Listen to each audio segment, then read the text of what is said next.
కేసీఆర్ ఏలుబడిలా గురుకులాలకు మహర్దశ నడిచింది.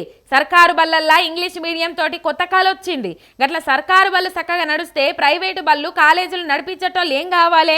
అందుకే సర్కారు బళ్ళను ఆగం పట్టిస్తే అందరూ ప్రైవేట్ దిక్కు మల్లుతారు.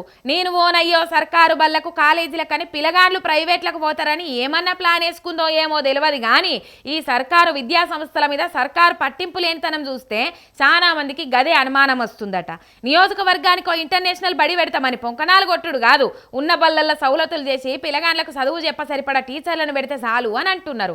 సర్కారు బళ్ళల్లో ఏడాజుడు క్లాస్ రూములు చక్కగా లేవు, పిల్లగాండ్లు ఓను బాత్రూములు లేవు, కూసోను బెంచీలు లేవు. ఇక గురుకుల సాంఘిక సంక్షేమ హాస్టళ్ల సంగతి అయితే ఎంత మాట్లాడుకోకుండా అంత నయం. అట్లా అయిపోయినాయి. పిల్లగాండ్లు రోడ్డెక్కని రోజుంటలేదు. నిత్యం అన్నంలో పురుగులు వస్తున్నాయని, వానస్తే ఊరుస్తుందని, సరిపడా టీచర్లు లేరని, బుక్కులు సబ్బుల బిల్లులు ఇస్తలేరని ఏదో తీర్ల రోడ్ల మీదకి వచ్చుడే అయితన్నది.